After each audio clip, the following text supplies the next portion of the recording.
0.3 GeV. Actually, its opening angle of its decay product, this muon, is quite small. So here is we plot for the delta R of this muon and versus the mass of the HS.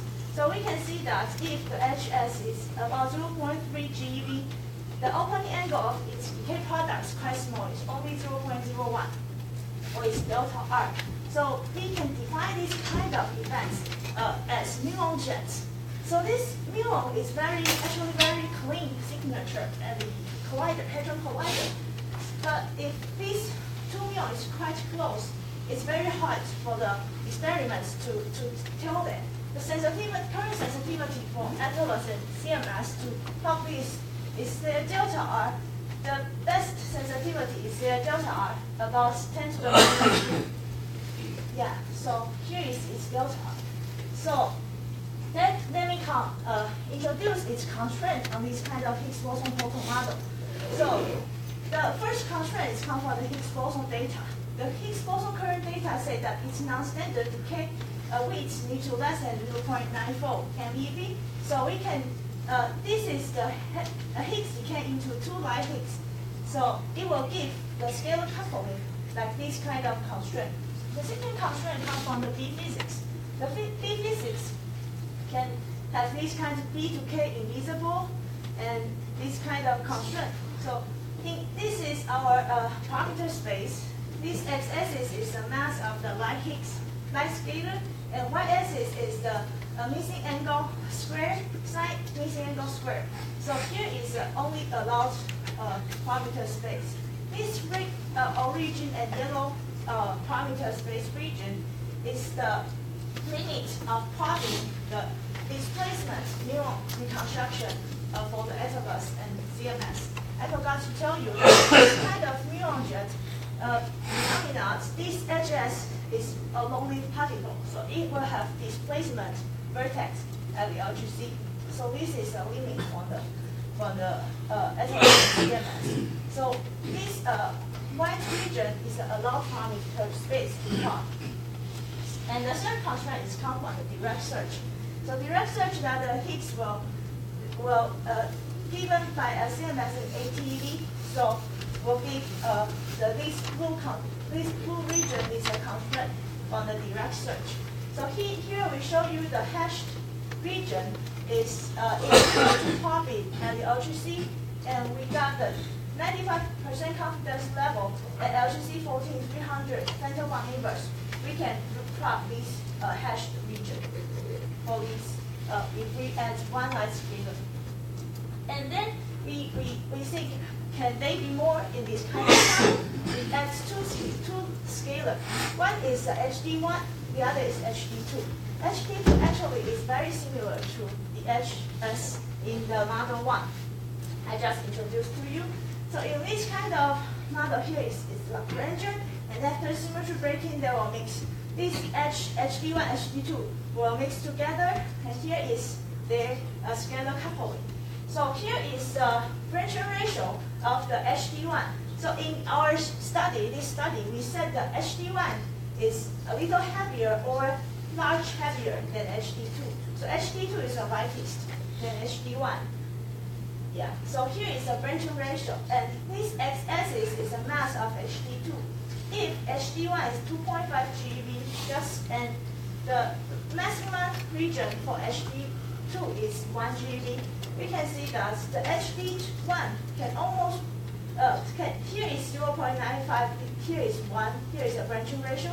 The branching ratio of HD1 became to 2 HD2 is quite large, so almost 100%. So in this kind of model, because we have two light scalars, so we can have this kind of three topology. One is as the model 1, only one scalar. The other is that the Higgs will decay into HD2 and HD1. HD1 will decay into 2 HD2, then HD2 will decay into muon. It can also decay into pion. So here is HD1, Higgs decay into HD1, and then decay into 4 HD2. So actually, in topology 3, we have 8 muon in final state. So it's 2 4 muon jets. And in topology 2, we have 1 2 muon jet, 1 4 muon jet. and topology 1 is just as send 2 muon jets. So here is this kinematic distribution. If we choose different mass difference for MHD1, MHD2, we can see here, if MHD1 we set as 2.5 GeV and MHD2 is 0.3, 0.5, and 1, you can see that the mass difference is more close. The decay product of muon will be more broad. So if these two guys mass become closer, actually the muon jet will be much more closer. There is a constraint on this kind of two-scalar exposure model.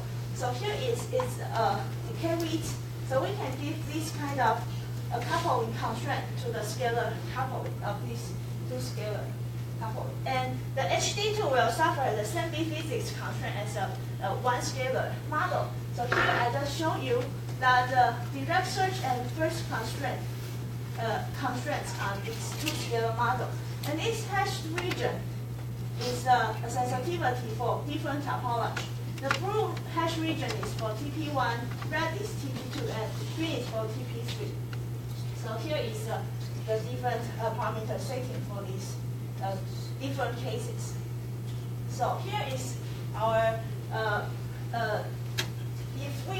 so here we can see that actually its scalar coupling is proportional to alpha and lambda phi x in this kind of model. So we plot alpha versus lambda phi x.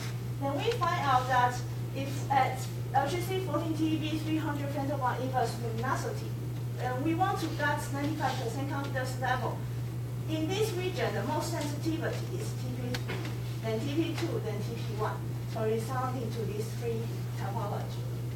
And if the one of the HD1, we have three scalar. One is Higgs, the other is HD1, HD2.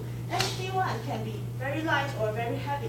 If this HD1 is very, very heavy, for example, 750 GeV, and HD2 is still light, so we can have this kind of topology. This X, because it can couple to standard model because it will mix with standard model Higgs. So this X will decay into 2, while here Y is our HD2. Because the mass difference of this X and Y, so actually this product, decay product of Y will be very boosted. So it can have here, because it can decay into pion or muon, so actually its signature can be muon jets, 2 very boosted photon or 2 very boosted muon. If we look at its substructure, we can see that actually it has a 4 photon or 2 photon. Okay. So here is the temperature ratio. If the HD1 is very heavy, and so it will still have its pressure ratio still got a very large possibility to decay into 2 the other dark sector scalars. Thanks for your attention. Okay, any questions? We have plenty of time.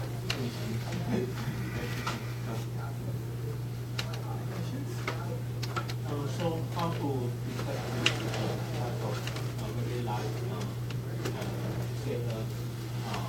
You mentioned how to calculate their coupling and mass.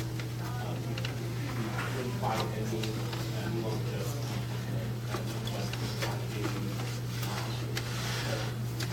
any other search ideas we can tell whether scalar with system also. Oh, do you mean that the other kind of search, not through this kind of muon jet photon jet? I think the muon jet, if it's light, it's one of these extra exotic scalar is light enough. If, for example, just below 1 GeV, if the more preferred signature is this kind of muon jet or photon jet. But if it is a little heavier, for example 10 GeV or something very heavier, then we can find the other kind of resonance because the delta R will be not small. So it will have, it can reconstruct for mass peak. For that, so we just search for the resonance and the LGC. Yeah, and if its mass is larger than 2 times Higgs boson mass, we can search for the Higgs boson. if we are talking about cell GEV, and then we cannot produce via the Xiaoyang. Even if we do it, we cannot tell whether it's ion or such scale. So we don't know whether it is. Yeah. So we just search for this kind of this. Yeah. So yeah. Well, there's not a ground with that. First of all, I don't know why you call it jets. They're not jets, they're still new, but they're collinear. So, yeah, the detector can, their PT must be 60 because the Higgs has a mass of 125, and because they're collinear, that means the PT must be half. And they are opposite charge, right? So I think the detectors have no problem. The only problem is because it's like Yes, you didn't say how displaced. How much is the displacement? yeah. Because then there is a problem.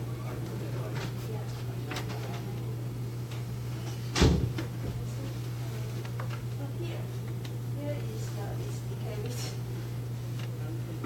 this red line is 10 to the minus 14 GeV. This is 10 to the minus 13. 10 to the minus 12. So here is allowed demonstration.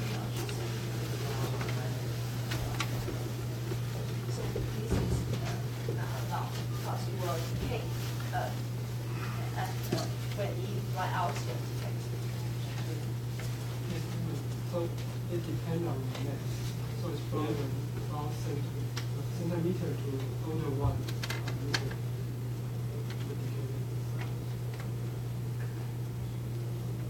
Because the mass is very small.